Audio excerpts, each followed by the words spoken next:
Hey everyone, I'm Mike. I'm the marketing director for Creative Concepts of New Jersey, custom cabinetry and furniture company. I'm here with... My name is Tyler. I'm the production manager here at Creative Concepts of New Jersey. And today we're just going to do a short little interview about this particular cabinet here, just to give you guys an idea of what we build and kind of give you an inside look of some of the DIY products that we can create here for you to do at home. Okay? This is a contemporary style bathroom vanity. It's a floating unit, so as to be secured to the wall with a visible space underneath to enhance the appearance of your bathroom. This is like a storage ledge. The idea is to put maybe bath towels or toilet paper or pretty much any quick access item you would want in your bathroom. Right. Readily available. Yeah, so this is a drawer that is cut to accommodate a large variety of different plumbing that you may find. This particular unit is sized for a client's bathroom. So this space and the opening in the back is specifically for their existing plumbing, where it gives them enough room so that they can move around the plumbing if need be, because the idea is to put a vessel sink on top of this unit. This is American-made 3/4 inch plywood with a solid maple cabinet grade veneer on top. The drawer bottom is dadoed in, and then the miters are miter folded with wood glue. The finish is conversion varnished satin, and it is, can't tell in the video, but it is very smooth and very nice to touch. And what is conversion varnish exactly? I mean, I'm familiar with semi-gloss or clear lacquer. What would be the advantage of using conversion varnish over like a satin lacquer finish? Satin lacquer has its advantages in that it is very repairable and it is more of a traditional finish, and you cannot fault it for that. However, lacquer has its downsides, as it is very susceptible to moisture intrusion. Being as this is in a bathroom, I decided to use conversion varnish on this unit because conversion varnish is more of a chemical compound rather than a solvent-based finish. Now, what I mean by that is conversion varnish is a two-part system, and it takes days rather than minutes to dry, and it is basically impervious to most chemicals that you would use in your house. It is also more or less impervious to moisture intrusion, unless of course it gets damaged and allows an entry point.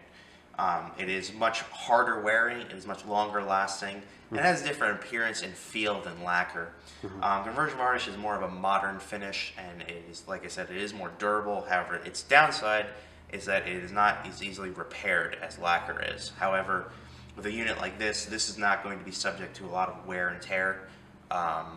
So I'm not really I don't think anyone would be concerned about having to repair this drawer front. If they did, it would simply be easier to take the drawer front off and refinish it that way. Got it. So that makes it more ideal for a bathroom.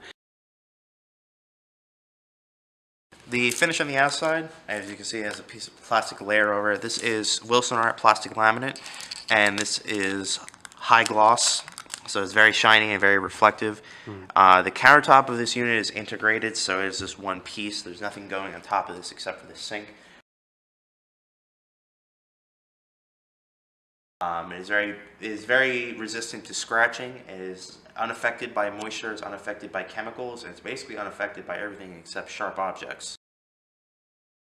The laminate is not going to warp or change or pretty much anything. It's just going to be applied and it's going to stay there, and it's going to wear very reasonably. As far as durability, it's pretty comparable to conversion varnish itself. So the two of these kind of complement each other. The materials, the conversion varnish and the laminate, they're on the same level of durability. So you can expect a more uniform wear schedule out of this vanity as opposed to MDF and cheap paint. Well, I was contacted by the client looking for a contemporary floating unit.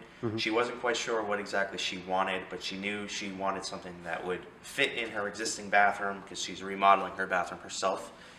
She wanted something that would fit in the existing bathroom, and as far as I know, she's more interested in supporting the American economy and the local businesses. So she decided that she wanted to get something that would last her a long time. She wanted to have it handcrafted. So she found a basic design online and she contacted me, showing me the design and telling me that what she was looking for. We settled on a maple drawer front and then a gloss laminate exterior, and the construction of the unit, I'm going to spin it around here, show, is plywood all the way around. Right, this is cabinet grade plywood, which is very stable, very strong, and this is not MDF or particle board. This is not going to fall apart in 6 months. Right. Now plywood is uniformly stronger than a lot of other cabinet materials, right? Absolutely, it's solid wood. It may not appear as such, but this is all wood. This is no fillers, there are no resins. This is just wood and wood glue pressed together. They are bought locally from a local distributor, which gets it's a distributor for cabinet grade materials, and the distributor buys the plywood from a lumber yard within the continental United States.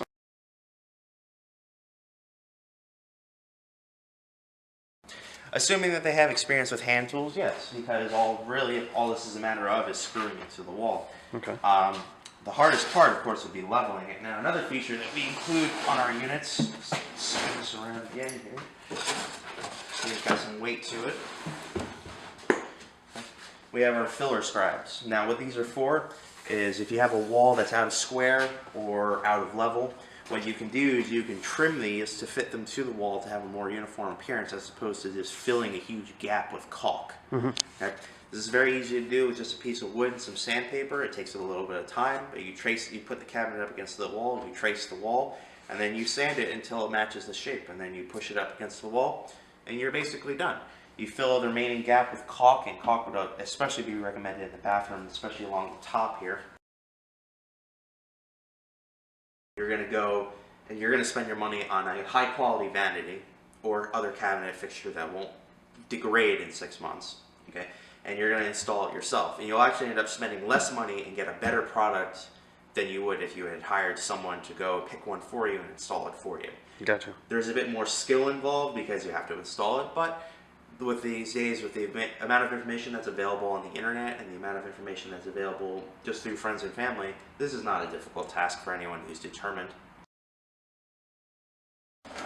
These are, if you want to take a look in here, these are Blue Motion tandem soft close slides, and they are made by Bloom, which is a hardware company that is overseas, but they are the #1 in the world. All of their hardware is manufactured in-house by them.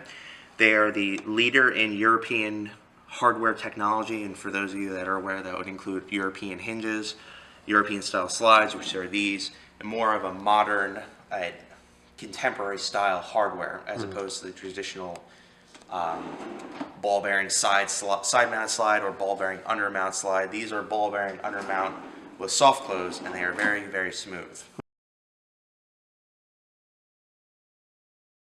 It's an aesthetic thing. The side-mounted slides have their place as they are much stronger than the under-mount slides, just the way that they're designed.